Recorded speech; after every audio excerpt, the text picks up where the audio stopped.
بات ہے کہ پہلے مومنوں میں اتحاد ہو، پھر مسلمانوں میں آپس میں اتحاد ہونا ایسا ہی چاہیے. اور جب مومنین کی اتحاد کی بات آتی ہے تو پھر کہتے ہیں پہلے علماء میں اتحاد ہو، پھر عوام میں اتحاد ہو. علماء پہلے اکٹھے ہو جائیں، پھر شیعہ آپس میں اکٹھے ہو جائیں، پھر سنی شیعہ آپس میں اکٹھے ہو جائیں. بات بڑی پتے کی ہے، درست بات ہے، اس کا کوئی انکار نہیں کر سکتا کہ ایسا ہی ہونا چاہیے. لیکن ہو کیوں نہیں رہا؟ کیوں نہیں ہو رہا؟ مشکل کیا ہے؟ علماء کیوں نہیں اکٹھے ہوتے؟ اتحاد حکم قرآنی ہے، حکم اصول دین میں سے ہے اتحاد. ایک ٹرک نہیں ہے دین کی، ایک ٹرک کے طور پر نہیں ہے، ہیلا نہیں ہے. ہم نے اس کو ٹرک سمجھا ہے یا اس کو ٹیکٹک سمجھا ہے؟ نہ عزیز من، یہ اصول ہے. جس طرح دین استوار ہے نماز پر، بنی الاسلام علی خمس، یہ عمود دین ہے، یہ ستون دین ہے، ارکان دین ہے. جس طرح توحید اصول دین میں سے ہے، وحدت بین مسلمین اصول دین میں سے ہے، ارکان دین میں سے ہے، ارکان امت اسلامی میں سے ہے. ایک سیاسی ٹرک نہیں ہے، اصول دین میں سے. لیکن یہ اصل کیوں قائم نہیں ہو رہی؟ یہ ستون ہم سے کیوں کھڑا نہیں ہو رہا؟ یہ پلر دین کا کیوں ہم قائم نہیں کرنے میں کامیاب ہو سکے ابھی تک؟ ایک سوچ ہے. آپس میں کیا مشکل ہے؟ شیعہ کی سنی کے ساتھ مشکل واضح ہے. میں اکثر یہی جواب دیتا ہوں کہ شیعہ سنی اتحاد ممکن نظر آتا ہے، لیکن شیعہ اتحاد ممکن نظر نہیں آتا. اور جتنا اس کو کلوز کرتے جائیں اتنا ناممکن تر ہوتا جاتا ہے. کیوں؟ مشکل کیا ہے؟ مشکل یہ ہے کہ جس کے ساتھ آپ کا نظریاتی اختلاف ہے، کچھ لوگوں کے ساتھ آپ کا علمی اختلاف ہے، نظریاتی بھی نہیں ہے، علمی اختلاف ہے. فقہا کے درمیان علمی اختلاف ہوتا ہے، نظریاتی اختلاف نہیں ہوتا. بس ہوگا یہ جہلاء عوام کو گمراہ کرتے ہیں، یہ مجتہدین میں اختلاف ہے، وہ علمی اختلاف ہے. جس طرح محققین میں، اسکالرز میں، فلاسفہ میں، سب میں ہوتا ہے علمی اختلاف. جو بھی دانشور ہے، عالم ہے، صاحب رائے ہے، اس میں آپس میں اختلاف ہوگا. کونسلنگ میں آپس میں اختلاف رائے ہوتا ہے. علماء میں، فقہا میں، مراجع کرام میں علمی اختلاف ہے، اور یہ اختلاف مایہ خیر و برکت ہے. یہ اسی اختلاف سے درست رائے سمجھ میں آتی ہے. یہ علمی اختلاف ہے. لیکن بعض اوقات نظریاتی اختلاف ہوتا ہے. نظریاتی اختلاف عقیدے کا اختلاف. فقہا میں عقیدتی اختلاف نہیں ہے، علمی اختلاف ہے. کہ وقت نہیں ابھی میں ان میں وضاحت کروں، زیادہ وقت ادھر چلا جائے گا ہمارا. لیکن ابھی یہ پلے باندھ لیں، پھر کسی فرصت میں انشاءاللہ ان اختلافات کی مختلف نوعیت کی وضاحت ہونی ہے کہ یہ اختلاف کس قسم، علمی اختلاف کی شناخت کیا ہے، نظریاتی اختلاف، عقیدتی اختلاف کیا ہوتا ہے. باہر کیف ابھی یہ ذہن میں رکھ لیں کہ علمی اختلاف اگر کسی کے ساتھ ہے بہت آسان ہے اس کو حل کرنا. سب سے زیادہ آسان علمی اختلاف حل کرنا ہے. اس کے بعد ہے عقیدتی اختلاف.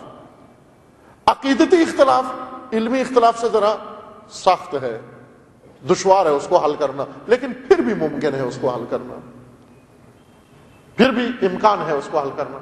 حل کیسے کریں ہم؟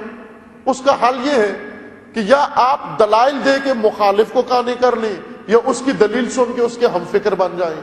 یا پھر اگر نہیں ہو سکتا، نہ آپ اس کا عقیدہ مانتے ہیں نہ وہ آپ کا عقیدہ مانتا ہے، تو کم از کم وہ حصہ عقیدے کا جو آپس میں نہیں ملتا اس کو ایک دوسرے پر ٹھونسنے کی کوشش نہ کریں. اختلاف ختم ہو جاتا ہے.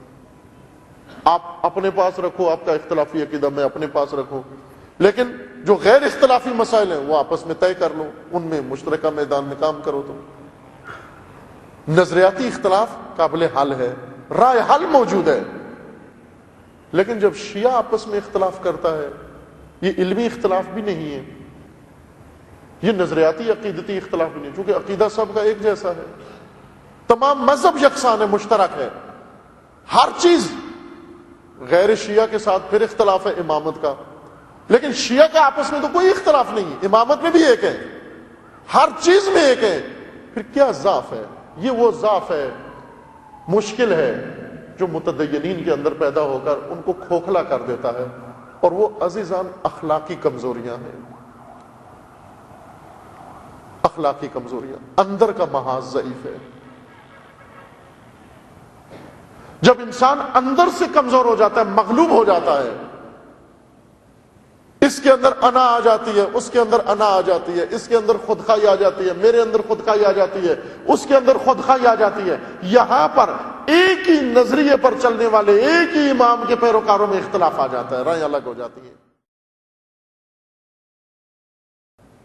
اس کے اندر انا آ جاتی ہے، اس کے اندر انا آ جاتی ہے، اس کے اندر خودخواہی آ جاتی ہے، میرے اندر خودخواہی آ جاتی ہے، اس کے اندر خودخواہی آ جاتی ہے، یہاں پر ایک ہی نظریے پر چلنے والے ایک ہی امام کے پیروکاروں میں اختلاف آ جاتا ہے، رائے الگ ہو جاتی ہے۔ اس لیے جب میں اظہار کرتا ہوں ان عزیزوں کے سامنے کہ وہ عملی نظر آتا ہے، یہ عملی نظر نہیں آتا، کیوں؟ اس لیے کہ اس کو دلیل سے، گفتگو سے، ڈائلاگ سے حل کر سکتے ہیں، لیکن یہ گفتگو کا راستہ نہیں ہے، یہ تربیت سے حل ہوگا، یہ آگاہی سے حل ہوگا، یہ جہاد اکبر سے حل ہوگا۔ عزیزان من، کچھ چیزیں جہاد اصغر سے حل ہوگی، کچھ چیزیں جہاد اکبر سے حل ہوگی۔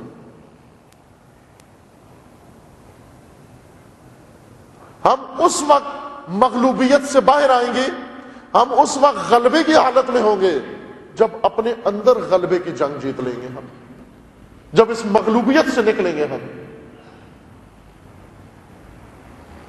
آپ کے اندر کشمکش ہے، ہم سب کے اندر کشمکش ہے۔ ایک جنگ انسان کے اندر، ہر انسان کے اندر، عورت و مرد کے اندر برپا ہے، پیر و جوان کے اندر برپا ہے، ہر ایک کے اندر برپا ہے ایک جنگ۔ میں اس کو بہت سادہ الفاظ میں، کہ بہت وسیع مضمون ہے، ظاہر ہے آپ اس سلسلے میں اگر مطالعہ کریں تو امام رضوان اللہ تعالی علیہ کی کتاب ہے جہاد اکبر، امام نے نجف میں علماء کو جو خطاب کیا کتابی شکل میں موجود ہے، اس کو پڑھیے گا۔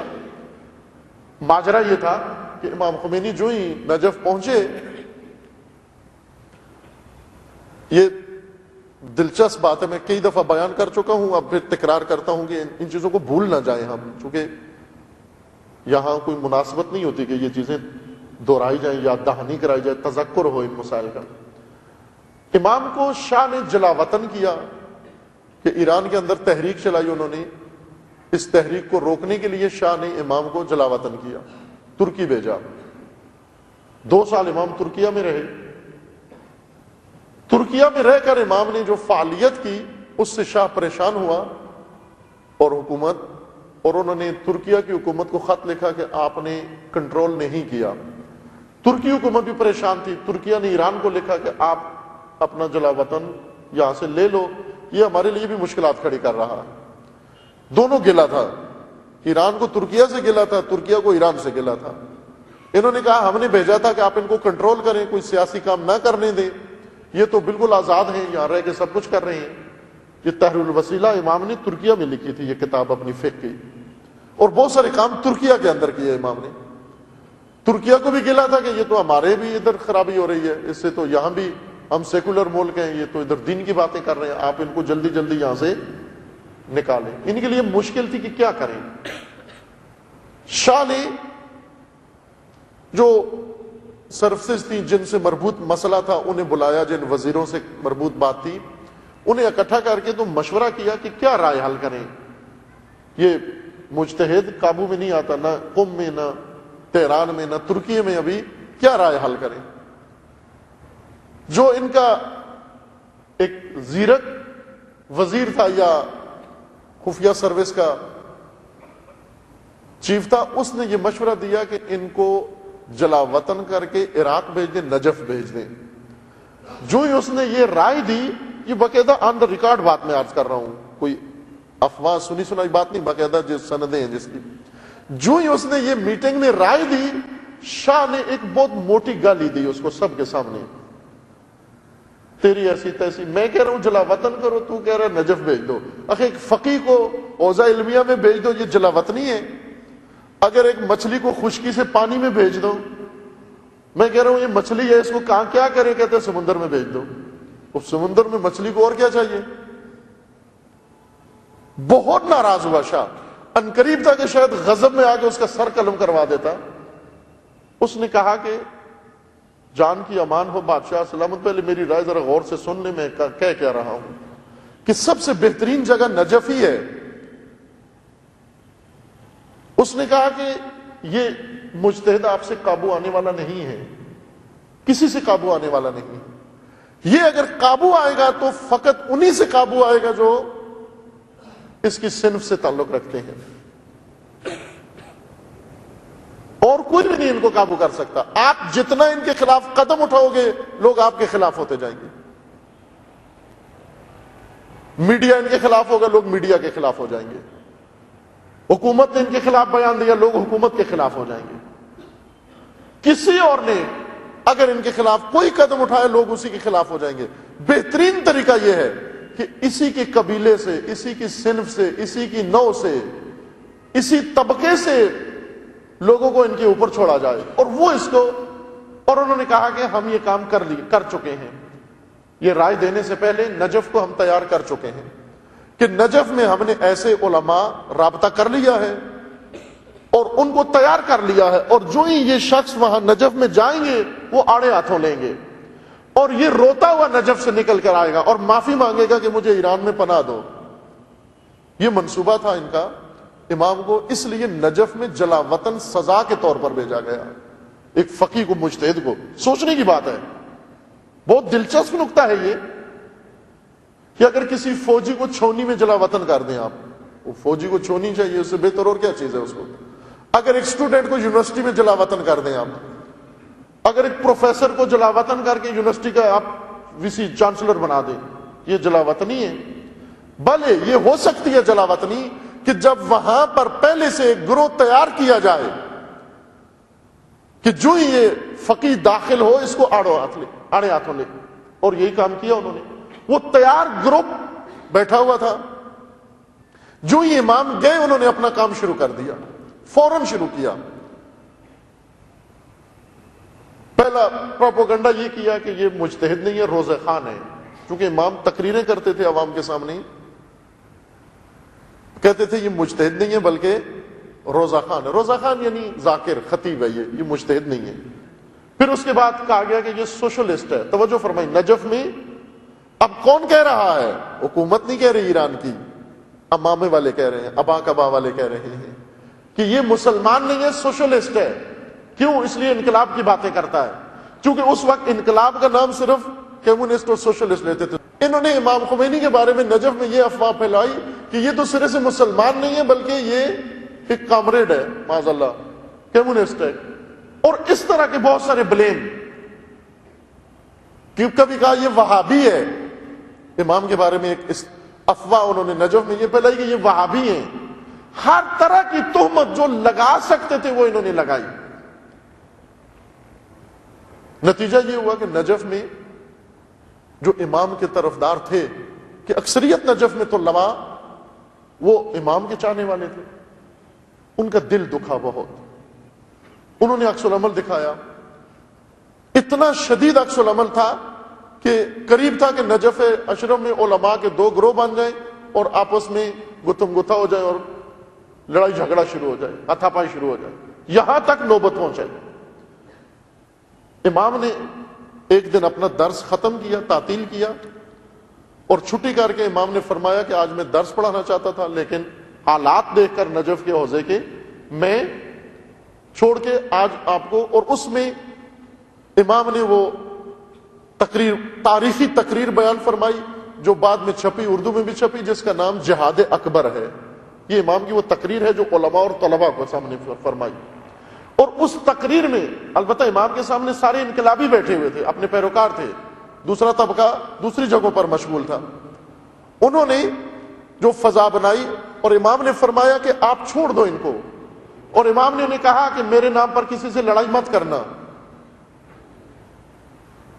اپنے پیروکاروں کو، اپنے طرفداروں کو امام نے وہ تقریر کی کہ تمہیں کیا بننا ہے. امام نے فرمایا تم اپنا ہدف دیکھو کیا ہے. ہم نے جو مبارزہ کرنا ہے، ہم نے جو جہاد کرنا ہے، ہم نے اس ظالم شاہ کو تخت سے گرانا ہے، ہم نے امریکہ پر غلبہ پانا ہے. تو جو امریکہ پر غلبے کے لیے نکلیں وہ پہلے اپنے آپ پر غلبہ پائیں. یہاں مغلوب ہو رہے ہو تم. امام نے ان کو آگاہ کیا کہ تمہارے لیے یہ گراؤنڈ بنایا گیا تھا، یہ فضا ہموار کی گئی تھی تمہیں ان چیزوں میں ملوث کرنے کے لیے۔ امام فرماتے تھے کہ یہ جو جنگ مرجعیت شروع کر دی ہے انہوں نے، آپ اس میں سٹاپ کر دو، ختم کر دو، ہم اس جنگ میں شامل نہیں۔ روک دیا امام نے اپنے پیروکاروں کو، کہا خبردار، آپ کو حق نہیں بنتا اس جنگ میں حصہ لو۔ بار کہ وہ جو مکر تھا شیاطین نے کیا ہوا تھا، مکر و مکر اللہ واللہ خیر الماکرین، انہوں نے مکر کیا، اللہ نے بھی مکر کیا اور اللہ کا مکر کامیاب رہا۔ اور جس شخصیت کو جلا وطن کر کے شکنجے دینے کے لیے روحی طور پر، ذہنی طور پر، قلبی طور پر زخم زبان لگانے کے لیے انہوں نے وہاں بھیجا تھا، آخر کار اسی روح خدا کے سامنے پورا حوزہ علمیہ نجف تسخیر ہو گیا، رام ہو گیا۔ اور پھر اس کے بعد نہ صرف یہ کہ وہ جنگ ختم ہو گئی، بلکہ جنہوں نے یہ جنگ شروع کی وہ خود رسوا ہو گئے، سب کے سب رسوا ہوئے آخر۔